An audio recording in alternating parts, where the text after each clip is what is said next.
à la poursuite des mots doubles ne pouvant se passer l'un de l'autre. Un piano à queue dans un vide-grenier, broyé du noir, le moral atterré. Un garde des Sceaux, venant à passer, l'arracha à son bric-à-brac et l'offrit à une fille de joie dont il était amoureux.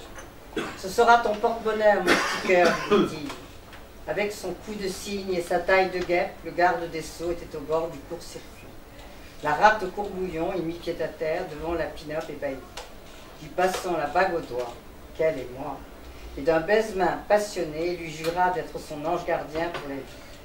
Il craignait sa famille, bien pensante, très rasante, qui voulait lui imposer un mariage de raison, avec sa cousine Germaine, Marie-Madeleine, un vrai bonnet de nuit. Quel gâchis! Ne perdant pas son sang-froid, le garde des Sceaux remplit son sac à dos pour leur voyage de noces. Il chantonnait « Mon savon à barbe, mon permis de conduire, ma paire de bretelles, mon carnet de chèques, mon fume-cigarette et mon tire-bouchon, ma lampe de poche et ma brosse à dents. » Elle jeta dans son sac de voyage sa chemise de nuit, sa poudre de riz, sa pince à épiler, sa carte d'identité, ses crèmes de beauté et son porte-monnaie. Profitant du clair de lune, les amoureux s'enfuirent par le ferry-boat, un vrai conte de fées.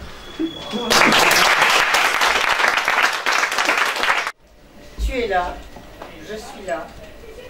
On se regarde gravement sans se fuir des yeux. Il faut aller doucement quand les cœurs se dérobent. Je ne sais rien de toi, tu ne sais rien de moi. Ton pays, ton enfance, tes choix, tes déceptions.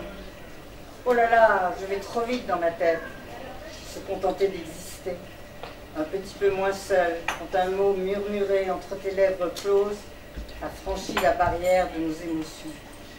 Tu as dit, si on marchait. J'ai opiné de la tête. Le paysage était beau, un fleuve dans une ville. Plus on s'éloignait, plus le calme régnait. Toujours ces mots qui reviennent, calme, douceur, tranquillité, des pansements pour les âmes blessées. Et puis tu t'es mis à parler, à parler. J'écoutais fasciné. Tout ce qui butait dans ma tête, c'était triste, drôle, terrible, à la limite du soutenable, à nouveau joyeux et très désespérant. Hors d'haleine, tu t'es tu un peu gêné.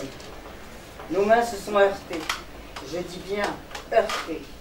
Tu as sursauté et nous avons fait un bond en arrière. On a ri ensuite. Tu as dit encore, à toi maintenant, raconte. C'est venu tout seul, cela coulait facile, déconcertant. Je n'aurais jamais cru cela possible. On s'est assis sur une souche. Le silence s'est installé, paisible, comme l'eau du fleuve. Une délivrance. On s'est regardé à nouveau au fond des yeux, sans tromper, sans masque. Avions-nous brûlé des étapes trop vite, toujours trop vite, comme des gens affamés en recherche de survie? Je ne le crois pas. Nos expériences nous façonnent. Nous n'étions plus des enfants. On sait ce que l'on ne veut plus. Des berges, on est remonté, replongeant dans la ville bruyante. Sur la pointe des pieds, on s'est dit, à demain.